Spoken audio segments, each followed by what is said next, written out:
एक ऐसा देश जो इंडिया के राजस्थान जितना छोटा है, जहाँ का आधा से ज्यादा एरिया रेगिस्तान है और फिर भी दुनिया के एडवांस और पावरफुल नेशन में अपनी जगह बनाता है, यह है इजराइल। 1948 में अपनी पहचान बनाने के तुरंत बाद ये देश 5 अरब नेशन से लड़ता है, रिसोर्सेज की कमी के बावजूद अपनी आइडेंटिटी के लिए आवाज उठाता है और आज के टाइम में दुनिया इस देश को स्टार्टअप नेशन के नाम से जानती है, जहाँ पर हर 1400 लोगों पर एक स्टार्टअप खड़ा है। इतना छोटा सा देश होने के बावजूद डिजर्ट को ग्रीन बनाकर और ड्रिप इरिगेशन सिस्टम इन्वेंट करके सूखे एरिया पर भी खेती करके और डिफेंस के मामले में अपनी कंट्री के मिलिट्री को टॉप नॉच पर ला करके इजराइल ने दुनिया को सिखा दिया है कि किसी भी तरह से लिमिटेड रिसोर्सेज किसी भी कंट्री के सक्सेस को नहीं रोक सकती। Being a citizen of under developed country, हम सभी को इजराइल की सक्सेस की स्टोरी को सुनना चाहिए, जो टेक्नोलॉजी और इनोवेशन का परफेक्ट कॉम्बिनेशन है। तो चलिए आज के इस वीडियो में हम स्टेप बाय स्टेप समझते हैं किस तरह से इजराइल ने अपने आप को इतना पावरफुल बनाया, जिसकी वजह से आज के टाइम में दुनिया उसे स्टार्टअप नेशन के नाम से जानती है। तो चलिए फिर इजराइल के ग्रोथ को समझने से पहले हम इजराइल के चैलेंजिंग हिस्ट्री पर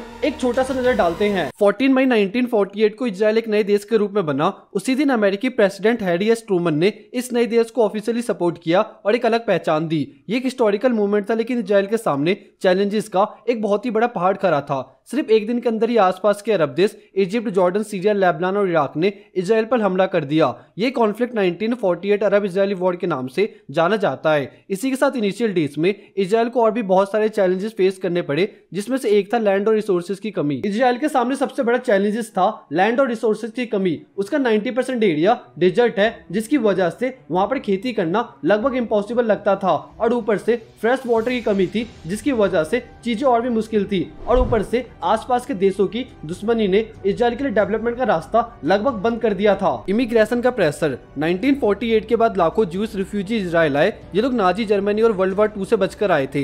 इन रिफ्यूजियों को सेटल करना, उनके लिए रोजगार का इंतजाम करना और लिमिटेड रिसोर्सेज के बीच उन्हें सपोर्ट करना इजराइल के लिए एक बहुत बड़ा हेडेक बन गया। यहाँ तक कि नए लोगों के लिए हाउसिंग, स्कूल और हॉस्पिटल की शॉर्टेज हो गई थी। वॉर्स और इकोनॉमी प्रेशर। इजराइल को अपने नए एस्टेब्लिशमेंट के बाद कई बड़े वॉर फेस करने पड़े, जैसे 1967 का 6 डे वॉर और 1973 का योम किप्पुर वॉर। ये वॉर न सिर्फ जान और माल का नुकसान लेकर आया, बल्कि इंफ्रास्ट्रक्चर को भी तबाह कर दिया। हर वॉर के बाद रीबिल्डिंग करना और इकोनॉमी को स्टेबल रखना एक बहुत ही बड़ा चैलेंज था। 1948 के अरब इजरायली वॉर का इम्पैक्ट। इस वॉर के बाद इजराइल ने अपना एरिया एक्सपेंड करना स्टार्ट किया, बट इसी के साथ एक बहुत ही बड़ा मानवीय संकट खड़ा हो गया। लाखों फिलिस्तीनी अपना घर छोड़कर रिफ्यूजी बन गए और ये आज के टाइम में भी मिडिल ईस्ट पॉलिटिक्स का एक सेंट्रल टॉपिक है। इन सब चैलेंजेस के बावजूद इजराइल ने टेक्नोलॉजी, स्किल्ड वर्कफोर्स और अपने लोगों के डिटर्मिनेशन से अपनी एक मजबूत पहचान बनाई है। आज इजराइल का एरिया सिर्फ 22,000 स्क्वायर किलोमीटर है, जो इंडिया के राजस्थान से भी छोटा है। फिर भी ये छोटा सा देश दुनिया के टॉप इकोनॉमी में शामिल होता है। साल 2023 के डेटा के हिसाब से इजराइल की पॉपुलेशन लगभग 93 लाख है, जो मुंबई जैसे सिटी से भी कम है। फिर भी ये छोटा सा देश अपने इनोवेशन और इकोनॉमिक ग्रोथ के लिए जाना जाता है। तो चलिए अब समझते हैं इजराइल ने ऐसी कौन सी स्ट्रेटेजीज अपनाई जिसने उसे दुनिया के छोटा सा देश होते हुए भी दुनिया के ताकतवर और एडवांस नेशन में शामिल कर दिया। Technology and innovation. इजराइल को दुनिया स्टार्टअप नेशन के नाम से पहचानती है और इसके पीछे काफी स्ट्रॉन्ग रीजन है। यहाँ पर हर 1400 लोगों पर एक स्टार्टअप है। गूगल, माइक्रोसॉफ्ट और एप्पल जैसे ग्लोबल जायंट्स ने भी इजराइल में अपने R&D सेंटर सेटअप किए हैं। ये संभव हुआ इजराइल के एजुकेशन और यूनिक मिलिट्री ट्रेनिंग की वजह से। इजराइल में हर सिटीजन के लिए मिलिट्री ट्रेनिंग लेना कंपलसरी है। 18 साल की एज के बाद लड़के 32 मंथ और लड़कियां 2 साल के लिए आर्मी में सर्विस करती है। ये ट्रेनिंग सिर्फ एक ड्यूटी नहीं होती, ये लीडरशिप, डिसिप्लिन और प्रॉब्लम सॉल्विंग स्किल डेवलप करते हैं। जो लोग मिलिट्री सर्विस कंप्लीट करते हैं वो अपने एक्सपीरियंस को इनोवेटिव सॉल्यूशन और बिजनेस में यूज करते हैं। इजरायली डिफेंस फोर्सेस सिर्फ देश की सुरक्षा नहीं करती, बल्कि टेक्नोलॉजी और इनोवेशन का भी एक मेजर सेंटर है।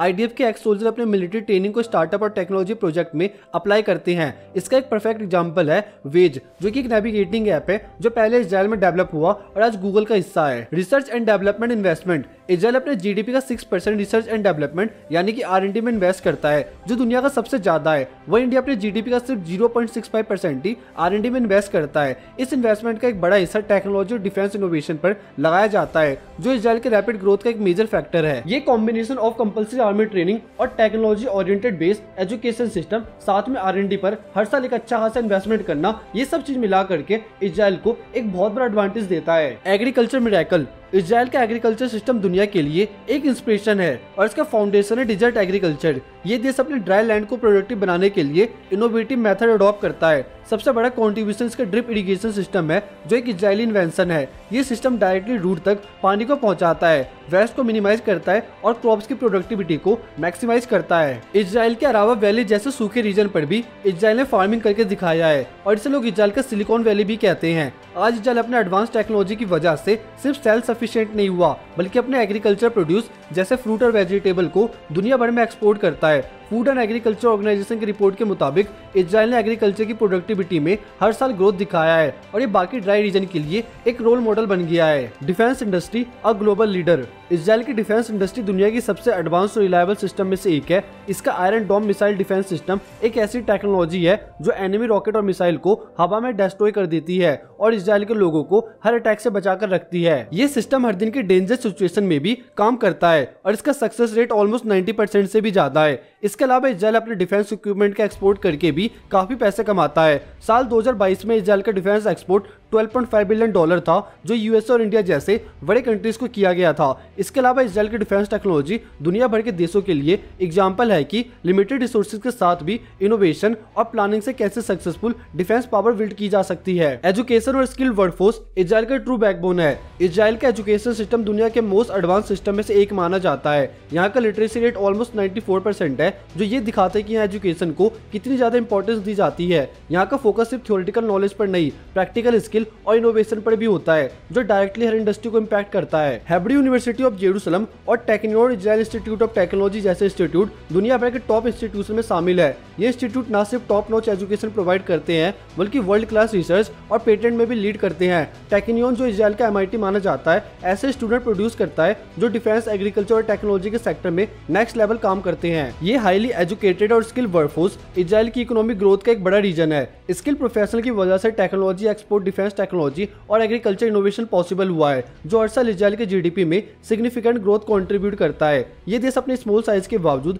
अपने टैलेंट पूल की वजह से ग्लोबल स्टेज पर कॉम्पिटिट करता है। इजराइल के एजुकेशन और स्किल वर्कफोर्स का मॉडल दुनिया के लिए एक एग्जाम्पल है, जो ये सिखाता है कि लिमिटेड रिसोर्सेज के बावजूद कैसे एक देश अपने लोगों के टैलेंट और नॉलेज का बेस्ट यूज कर सकता है। Global alliance a strategic master stroke. Israel की फॉरेन पॉलिसी और डिप्लोमेटिक रिलेशन उसकी इकोनॉमी और सिक्योरिटी का स्ट्रॉन्ग बेस है। इसका सबसे बड़ा एग्जांपल है यूएसए के साथ स्ट्रेटेजिक पार्टनरशिप। 1985 में साइन हुआ US Israel free trade agreement Israel के एक्सपोर्ट के लिए एक गेम चेंजर था। आज इजराइल के मेजर एक्सपोर्ट्स हाईटेक इक्विपमेंट और डिफेंस सिस्टम है। ये अलायंस सिर्फ इकोनॉमिक ग्रोथ नहीं देता, बल्कि ग्लोबल मार्केट में इजराइल के प्रोडक्ट्स को एक पहचान और एक्सेस भी दिलाता है। क्रॉस बॉर्डर कोलैबोरेशन और रीजनल स्टेबिलिटी में भी इजराइल काफी एक्टिव रोल प्ले करता है। दोस्तों, इजराइल का ये सफर हम सभी के लिए इंस्पिरेशन है कि किस तरह से डिटर्मिनेशन और स्ट्रेटेजी के साथ हर चीज पॉसिबल है। जहां पर एक तरफ पॉलिटिकल कॉन्फ्लिक्ट इतना ज्यादा था और नेचुरल रिसोर्सेज की इतनी ज्यादा कमी थी, वहीं दूसरी तरफ इनके बीच का रास्ता निकालते हुए इजराइल ने दुनिया को दिखा दिया कि कुछ भी अचीव करना